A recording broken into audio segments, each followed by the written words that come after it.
अपने सद्गुरु का वर्णन अपने मुखारबिंद से कागभूषण जी महाराज गरुड़ के सामने कर रहे हैं। हे गरुड़, मेरे गुरु कैसे थे सो सुनो। मंदिर में रहकर 2400 घंटे भजन में ही वह लगा रहता था। शिव की उपासना में अर्थात परमात्मा की उपासना में ही लगा रहता था। अपने गुरु के स्वरूप का वर्णन कागभूषण जी महाराज ने किया है। करई सदा तेहि काजुन दूजा। उस ब्राह्मण को दूसरा कोई काम नहीं था, दिन रात पूजा में ही लगे रहना, यही एक काम था। और हमको पूजा के साथ साथ दुनिया भर का काम, भजन के साथ साथ जिसका मन संसार के बहुत सारे विषयों में लगा रहता है वह सामान्य भक्त कहलाता है। और जो 2400 घंटे संसार के व्यवहार को शरीर से करते हुए अंतरात्मा से भजन में ही लगे रहते हैं, वे उत्कृष्ट भक्त कहलाते हैं, वे संसार में श्रेष्ठ भक्त कहलाते हैं। ऐसे ही भक्त को परमात्मा का दर्शन होता है। हम लोग कहते हैं महाराज भजन तो करते हैं लेकिन भजन में मन नहीं लगता है। भजन में क्यों मन नहीं लगता है? उस कारण को तो हम देखें। 24 घंटे में कितनी देर भजन करते हैं? मुश्किल से 2 घंटे, 4 घंटे, 5 घंटे भजन करते हैं। घंटे तो 24 होते हैं। बाकी घंटे में हम क्या करते हैं? इस तरफ भी तो देखें। जितनी देर भजन करने के लिए बैठते हैं उतनी देर में भी हम केवल भजन ही नहीं करते, बहुत कुछ करते हैं, जिस कारण भजन नहीं होता है।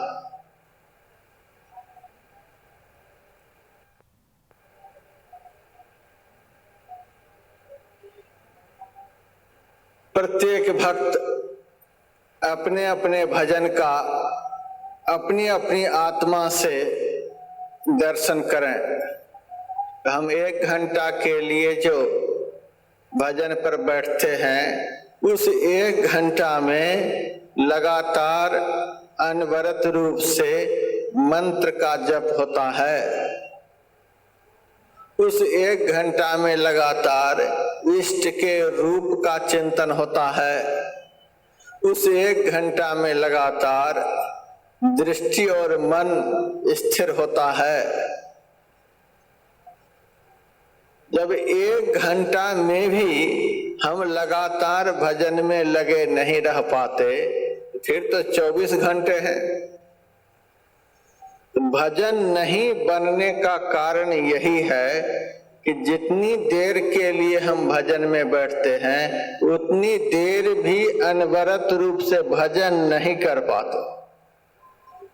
उतनी ही देर में न जाने कितना कितना चिंतन हमारे मन में होते रहता है, कितना संकल्प विकल्प हमारे मन में होता है, कितना चिंतन होता है, कितने रूप का चिंतन होता है, कितने शब्दों का गुनावन होता है, कितना क्या क्या होता है, कहा नहीं जा सकता।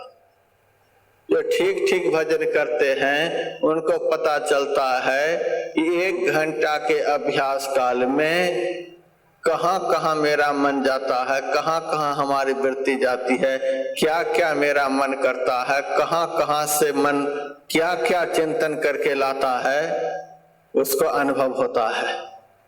जो ठीक ठीक भजन नहीं करते हैं उनको तो यह भी नहीं पता चलता कि 1 घंटा में हम क्या सब किए।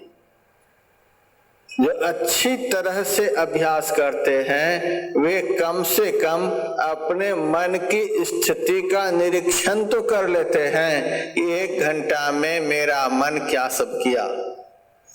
इतना भी निरीक्षण हो जाए तो धीरे धीरे भजन बनने लग जाएगा। हम अपने मन का निरीक्षण नहीं कर पाते हैं, इसीलिए हमारा मन भजन में नहीं लगता। कुछ भक्त मेरे से कहते हैं, महाराज भजन पर तो बैठा था लेकिन भजन के समय मन भजन को छोड़कर भाग गया।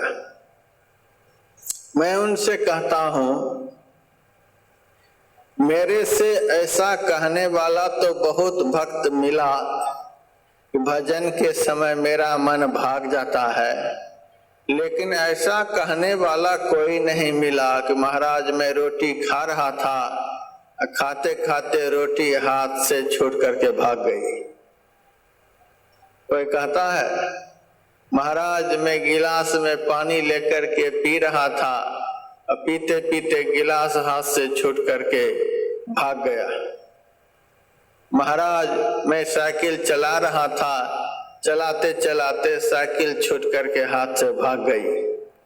मैं गाड़ी चला रहा था, गाड़ी चलाते चलाते गाड़ी हाथ से छूट करके भाग गई।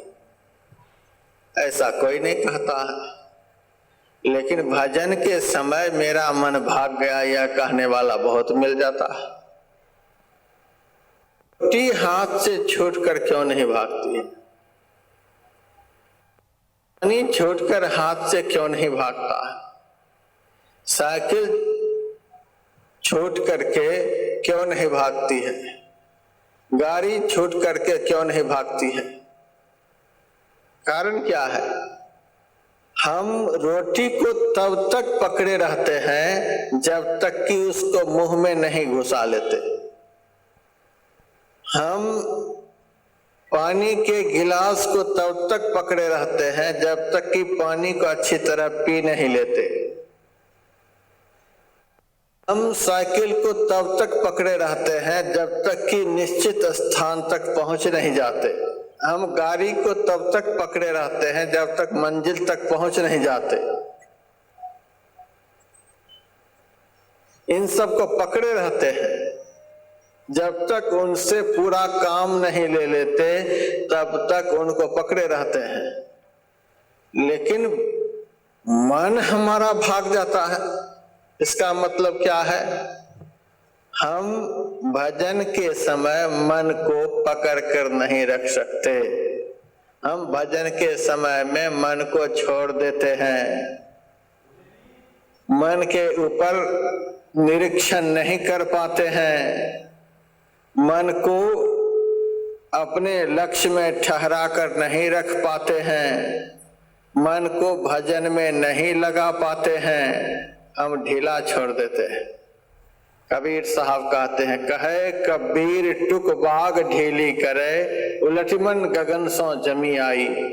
एक क्षण के लिए भी यदि मन को स्वतंत्र छोड़ दिया जाए, एक क्षण के लिए भी मन के लगाम को ढीला कर दिया जाए, तो एक क्षण में ही आसमान में उड़ने वाला मन रसातल में पहुंच जाएगा।